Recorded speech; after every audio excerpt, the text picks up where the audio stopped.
Here's a guy who is trying to keep all of his stuff together, trying to keep his head straight, but it's just sort of falling apart on the inside. Now, this is a quote from a PTSD sufferer from the documentary Mensch, but it's also a quote that perfectly sums up the main character in today's film. Now, for those of you that don't know, PTSD or post-traumatic stress syndrome is an affliction that forms in the wake of a traumatic experience, and it has long been the source of inspiration for many films, especially in the psychological horror genre. But I can assure you that there are few films, if any, that tackle the subject of PTSD with the same ferocious and unnerving impact that this film does. Now, if you want to watch a film that is genuinely riveting and visceral, and simply put quite terrifying, but still remains a touching character study of a man caught in the grips of this terrible affliction, then, dear fan of horror, I bring to you the film Jacob's Ladder. And not the remake, but the 1990 version, the original.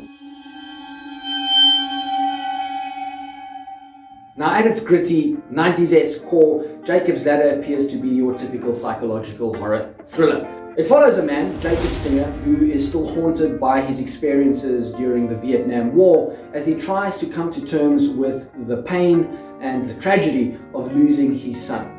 Now, while trying to do all of this, he slowly descends into a state of severe disassociation where he is unable to tell the difference between what is real and what is not. Now, this is a pretty standard sort of premise for the psychological horror movie. However, it is from the very first scenes that I realized that Jacob's Ladder isn't just another tired old spin on reality versus fantasy, but rather this film offers something quite different.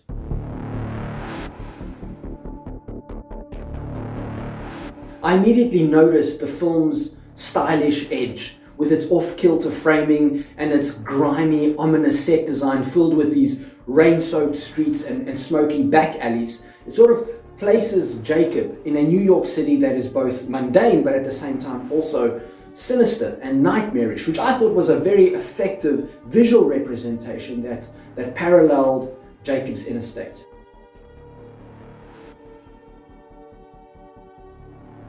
Now, as a character, Jacob cuts a pretty tortured figure as we slowly witness him fall apart on the inside. He's also very much aware of the fact that he is slowly losing his mind and that paranoia is taking over. He even seeks out help as he believes that there are these shadowy demons that are out there to try and kill him.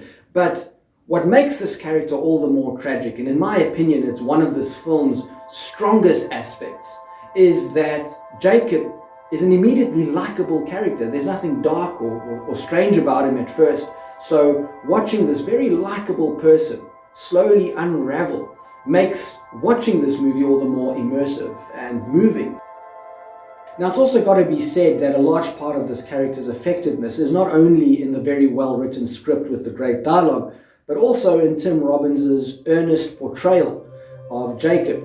Now, at the time, Tim Robbins was mainly known for his comedic roles, but in this, he shows us a Tim Robbins with a completely different skin.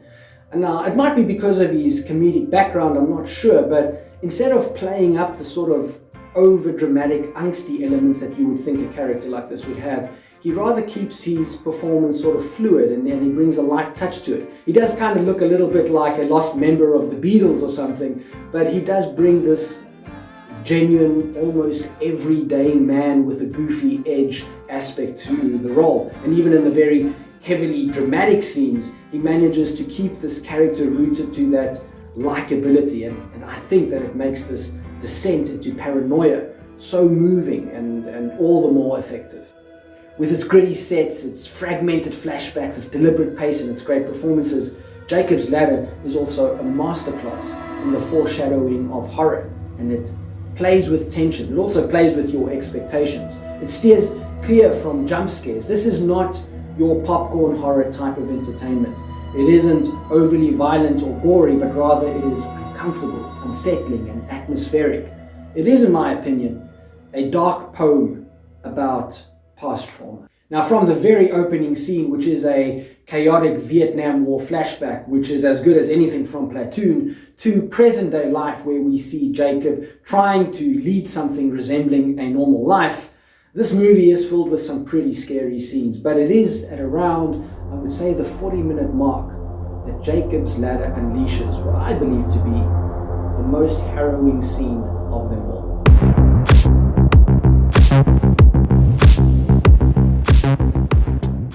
It is a dance scene of sorts where we see Jacob and his wife throw a party for some friends.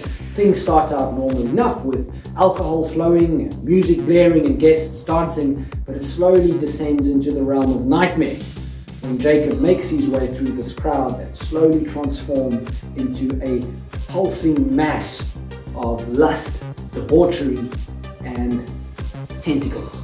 Yes, I said that, tentacles. Long, slimy tentacles that wrap around Jacob's wife's body and up her legs. It is a terrible and uncomfortable scene, made all the more so, not just because of what we are watching, but it also gives us a glimpse into the mind of a man suffering and living through a literal nightmare.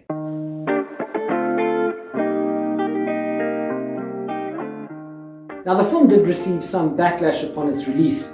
One critic said that Jacob's Ladder was so dark it sucked Tim Robbins down with it, while another one said that it was effectively a blunt remake of Carnival of Souls. Honestly speaking, it's pretty difficult to find any real flaws with Jacob's Ladder, although I will also admit that I'm probably being a little bit biased here because I tend to be a fan of the psychological horror genre, especially those films that came out of the 90s. However, I will say this, if you haven't seen it and are looking to watch it, know that you are going to be getting a pretty heavy movie. It is violent and gory, although not quite to the levels of the slasher films or the exploitation films, but it's not something that I would call easy viewing. It is riveting and it is uncomfortable, and as one critic also put it, it is nerve-shattering, and those are pretty true words. It is a roller coaster ride of a psychological horror movie. It's quite difficult to compare to, but if you really want a comparison, I would say Jacob's Ladder fits quite nicely between Seven and Rosemary's Baby.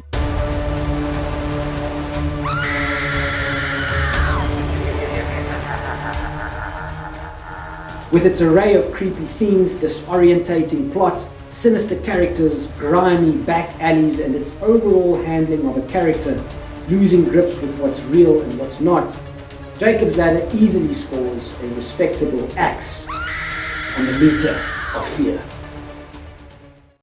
So let's look at the crux of today's episode. Jacob's Ladder. Watch it, skip it, or treasure it. Now, there is simply no way that one cannot treasure this film for its high entertainment value, its terrifying yet tender handling of an affliction that affects so many people, and also for being a film that was ambitious and daring, especially for its time. So, Jacob's Ladder, definitely watch it. Please don't skip it, but also consider it for being a true treasure of the horror genre. So that's my take on Jacob's Ladder. Now let me know what your take was on this film. As you know, I always like hearing from you guys in the comments and try and get to all of them as quickly as I can. Now next time I'm going to be tackling a movie that some of you have been mentioning in the comments, The Beast Within. I know that those of you who have mentioned this film hold it in very, very high regard. You consider it a classic or even a forgotten, underrated gem. So I thought I would tackle this film, give you my take on it, and let's see if this is one to watch, skip, maybe even treasure. By the way, thank you very much for the suggestion. As you know, I'm a big fan of werewolf movies and I was really excited to watch this, and I did watch it, and I can't wait to share with you what I thought about this film. On that note, thank you everybody for joining today's episode. Thanks for the back and forth, really appreciate it. It's really nice to have you guys here, and stay safe, stay happy, and most of all, stay home. Ciao guys, till next time.